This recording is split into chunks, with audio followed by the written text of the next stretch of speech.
The one thing I wanted to say to start out was that earlier today, I specifically was accused of some partisan politics over asking for accountability and transparency around money being spent on charter schools. And I just want to point out that we ask these same questions about taxpayer funds being used for our public schools. And it's not inappropriate for me to ask about public money going towards privately owned businesses.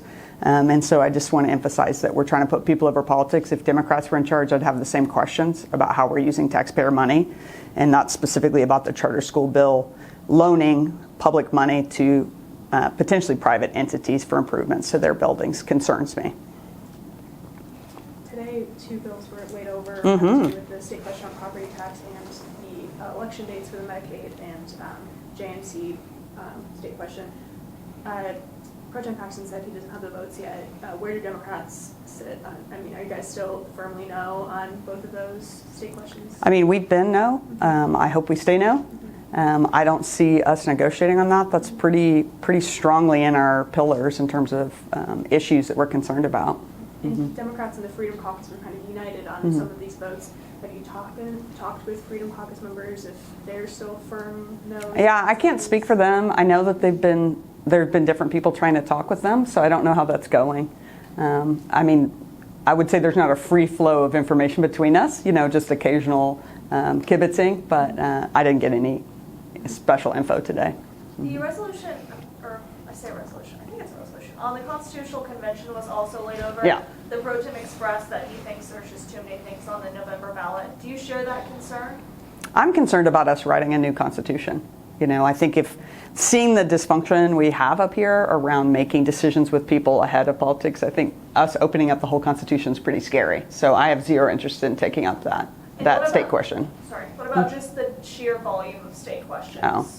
I mean, I think the discussion of voter fatigue around the state questions is a distraction from the fact that these are very political decisions on where they're placing these onto ballots to try to avoid certain voters or gain certain voters. So I'm not worried about voters fatigue. I mean, we always have a challenge with people being well informed. We don't have a lot of ways that we have nonpartisan information. I mean, really, our media do their best, but we don't, from the state, have a proactive outreach campaign with information. So to me, it's just a distraction to say it's too many questions. People can handle it. The question is, are we putting things before them that are necessary and are actually good for the public?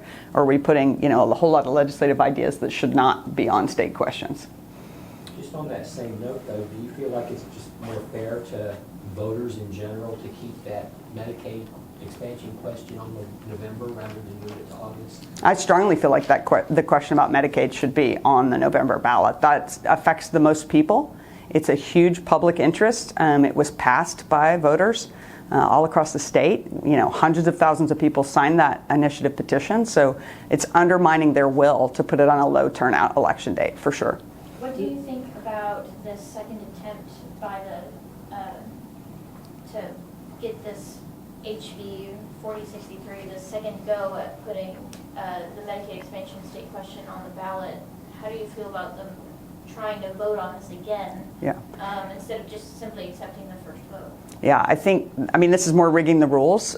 This is a procedural move that I question the legality, and I question whether it complies with Senate rules. I do think the Pro Tem can essentially waive those rules. So if it's the leadership's decision, they can waive it. But I think it goes against our standard practices. And it's a very strange method to add an emergency to a passed bill. We should not be seeing it again. It failed twice. Each of those state question emergency clauses failed twice on the Senate floor. So we should not see them again. And do you think House Bill 4440 is not in final form? Right. You don't know what that state question might say. Is it appropriate for you to be deciding which ballot it goes on without knowing what it says? I'm deeply troubled that it's not finalized. I also am concerned that we're connecting the 4440 and the 1067, if I'm keeping my numbers straight, so that there's 2 Medicaid questions, and then now we have a bill that would apply to one about the emergency. The idea that we might have 2 state questions in November about the same issue is deeply troubling, and that's a bad decision. I hope that's not going to happen. But I think the people will be deeply suspicious for good reason, because it's about legislators trying to take control back from voters. Your bill with Speaker Hilbert's Senate Bill 171 was in the House Rules Committee yesterday. The language was shut. Mm-hmm. Can you tell us more about that shucking and if you're still in support of that? Yeah, I'm not going to be the Senate author anymore of that bill, 171. It was focused on the maintenance of our state capitol and the authority environment for our capitol. And so sadly, I mean, the speaker did tell me first, so it didn't surprise me, but I just said it wasn't something I wanted to be the Senate author on. Mm-hmm. Can you give some thoughts on the resolution that passed through Senate rules about TSET today? Yeah, moving $1 billion into politicians' reach is a bad idea. The reason we have that money separate is so that we can make long-term decisions about the health and well-being of the public. That's what people wanted the harm from the tobacco settlement to go towards.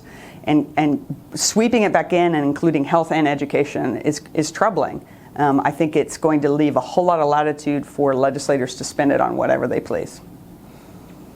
Your caucus was split on the sports betting bill yesterday. Was there any discussion beforehand? I mean, I know it kind of came up. You kind of knew it was the day before, but I mean, any discussion on what that might take, that forum, and why your caucus was split on that? Yeah, I mean, sports betting, we want to work with the tribes to come up with the best solution that's fair for everyone. I think there were concerns around the Thunder's percentage. There were concerns around 2 universities being singled out for funding. So our caucus had a variety of concerns, along with it's very difficult when our tribal partners are not in agreement with each other. I think that was really difficult to have. The Cherokee Nation not supporting the measure was hard. So I think that caused a lot of challenges. But I think the combination of the measure, and plus, of course, we're not in the room negotiating that deal. So we're just given a deal that we either take or leave. And in this case, it really split us.